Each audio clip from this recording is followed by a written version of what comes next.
Is our part 2। सो हम इस chapter को पढ़े थे। फर्स्ट एंड सेकंड पैराग्राफ हमने पढ़ा था और आज हम थर्ड एंड फोर्थ पैराग्राफ पढ़ेंगे। हमारे हरि हारिल की लकड़ी मन क्रम वचन नंद नंदन और यह दृढ़ करी पकड़ी। हमारे श्री कृष्ण जो हैं, हमारे हरि जो हैं, वो हारिल की लकड़ी के समान है। हारिल एक पक्षी का नाम है जो कि हमेशा अपने पंजों में एक लकड़ी को दबाए रखता है।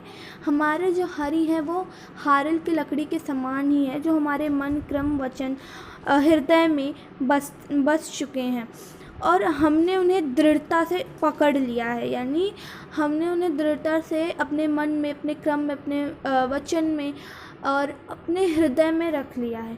जागत सोवत स्वप्न दिवस निस कान कान जकरी।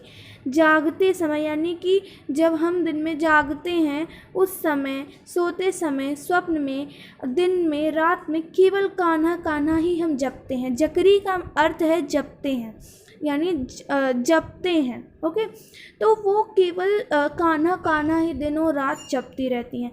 सुनत जोग लागत हैं ऐसो ज्यों करोई ककरी। और कह रही है कि ये जो आप योग का संदेश सुना रहे हैं ना, इसको सुन के ऐसा लग रहा है कि ये करेली ककड़ी के समान है। ये जो योग संदेश है वो गोपियों को करेली ककड़ी के समान लग रहा है। देखो यहाँ पे करोई का अर्थ है कड़ैली यानी अर्थात कड़वी ककड़ी के समान लग रहा है, क्योंकि उनके जो मन में है, मन में, क्रम में, वचन में, हर समय वो एक तरह से दृढ़ता से श्री कृष्ण को पकड़ लिए हैं और वो ये कहना चाहती हैं उद्धव जी से कि हम श्री कृष्ण को नहीं छोड़ सकते हैं। और आप जो ये योग संदेश सुना रहे हैं, इसको सुन के एक तरह से लग रहा है कि एक ये कड़ैली ककड़ी के समान है, यानी कड़वी ककड़ी के समान है, जिसको सुन के बहुत ही बेकार सा लग रहा है, अच्छा नहीं लग रहा है उन्हें। क्योंकि उनके मन में, अगर किसी आपके मन में कोई भी बस जाता है तो उसको भुला पाना बहुत ही मुश्किल होता है। बेसिकली जब कोई आपसे कहे कि उसको भुला दो तो नहीं, वैसा नहीं हो पाता है। तो वही ताना मारते हुए, यानी उनको व्यंग कसते हुए उद्धव जी को कह रही हैं गोपियाँ। सूतव व्याधि हमको ले आए देख सुनी ना करे।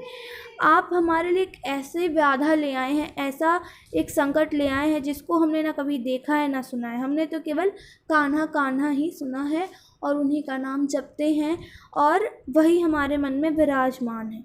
यह तो सूर तिनहि लय सौंपो जिनके मन चक्री। और अगर आप हमें कुछ सौंपना ही चाहते हैं तो हमें उनको सौंपें जिनका मन चंचल हो। चक्री का अर्थ है चंचल। तो इस पूरे पैराग्राफ में गोपियाँ उद्धव जी को कहना चाहती हैं कि देखिए, जो हमारे हरि हैं वो हमारे मन में एक दृढ़ता से बैठ गए हैं, दृढ़ता से वो बैठ गए हैं और हम किसी भी तरह से, किसी भी प्रयास से हम उनको नहीं हटा सकते हैं। और ये जो आप योग संदेश सुना रहे हैं, इसे ना तो हमने कभी सुना है, ना तो हमने कभी देखा है।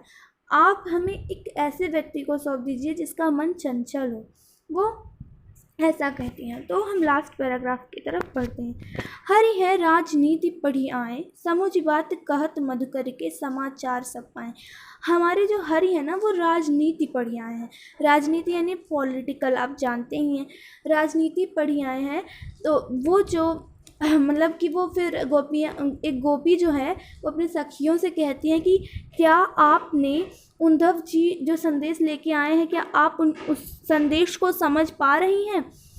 एक अति चतुर होत पहले ही अब गुरु ग्रंथ पढ़ाएं। एक तो पहले ही हर इतने चतुर थे, अब हमें गुरु ग्रंथ पढ़ा रहे हैं। अब यहाँ पे गोपियाँ जो है कह रही हैं कि हरि लगता है राजनीति पढ़ी आए हैं, राजनीति पढ़ आए हैं और एक तो पहले ही चतुर थे, अब हमें गुरु ग्रंथ पढ़ा रहे हैं। बड़ी बुद्धि जानी जो उनकी जोग संदेश सुनाए। लगता है उनके पास अब बहुत बुद्धि हो गई। अब एक तो पहले ही बुद्धि थी और अब और भी बुद्धि हो गई है, जो हमें योग संदेश सुना रहे हैं। उद्धव भले लोग आगे के पर हित डोलत धाएं। उद्धव भले लोग आगे के पर हित डोलत धाए। उद्धव भले ही पहले के लोग, जो पहले के लोग थे वो बहुत ही भले होते थे और हमेशा सबकी मदद करते थे। तो यहाँ पे गोपियाँ उद्धव जी को कहती हैं कि जो पहले के लोग थे वो बहुत भले होते थे, वो सबका हित सबका भला करते थे। अब अपने मन फेर पाई हैं, चलत जू हुतै चुराएं। अब वो कह रही है श्री कृष्ण को कि अब जो मन हमारा श्री कृष्ण ने मथुरा जाते समय ही चुरा लिया है, वो क्या अब वो फेर पाएंगे, क्या वो फिर से दे पाएंगे। तो बेसिकली यहाँ पे जो गोपियाँ हैं वो बहुत ही दुखी हो गई हैं कि श्री कृष्ण स्वयं नहीं आए हैं, उद्धव जी को भेजें, वो भी योग का संदेश लेके। तो अब वो कह रही है कि हरि जो है मथुरा जाते समय हमारा जो मन चुरा लिए हैं, क्या उसको फिर से फेर पाएंगे, क्या उसको लौटा पाएंगे। ते कव अनीति करे आपुन जे और अनीति छुड़ाएं। जो खुद अनीति को छुड़ाते थे वो खुद आज अनीत क्यों कर रहे हैं। यानी श्री कृष्ण जो थे वो बड़े बड़े राक्षसों को, दुष्टों को सबक सिखा के सही करते थे। गीता का सार जिन्होंने लिखा, जिन्होंने गीता का अर्थ समझाया, जो हमेशा सच्चे राह पर चले, आज वो क्यों अनीति कर रहे हैं, आज वो खुद क्यों अनीति कर रहे हैं। राज धर्म तो यहीं सूर जो प्रजा न जा ही सताए। राज धर्म, एक राजा का राज धर्म यही है कि वो प्रजा को ना सताए और प्रजा की हर बात माने, अर्थात जो प्रजा का भला करे। यहाँ पर जो ये पूरा फोर्थ पैरा है, यहाँ पे गोपियाँ कहती हैं कि लगता है हरि बहुत पढ़ लिए हैं, एक तो पहले से ही वो बुद्धिमान थे, अब और लगता है वो बुद्धिमान हो गए हैं, जो हमें योग संदेश सुनाने के लिए उद्धव जी को भेजे हैं। अब एक तो वो खुद पहले अनीति को छुड़ाते थे, अब वो अनीति कैसे कर रहे हैं। और वो फिर कहती हैं कि राजा का धर्म तो यही होता है कि वो प्रजा का भला सोचे, प्रजा की मतलब कि प्रजा को ना सताए। अब हमने उन्हें प्रेम दिया है तो उसके बदले भी में वो भी हमें प्रेम दे, लेकिन नहीं, वो तो हमें योग संदेश सुना रहे हैं।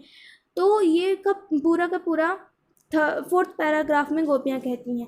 तो मैं थर्ड एंड फोर्थ पैराग्राफ दोनों का समरी बताती हूँ। देखिए, थर्ड पैराग्राफ में गोपियाँ जो हैं वो श्री कृष्ण को अपने मन में एक तरह से दृढ़ता से पकड़ ली हैं और वो उद्धव जी को कहती हैं कि हम सब कुछ छोड़ सकते हैं पर कृष्ण जी को अपने मन से, अपने क्रम से, अपने वचन से नहीं हटा सकते हैं। और आप ये कौन सी व्याधा ले आए हैं, ये योग संदेश जिसको हमने कभी भी सुना तक नहीं है।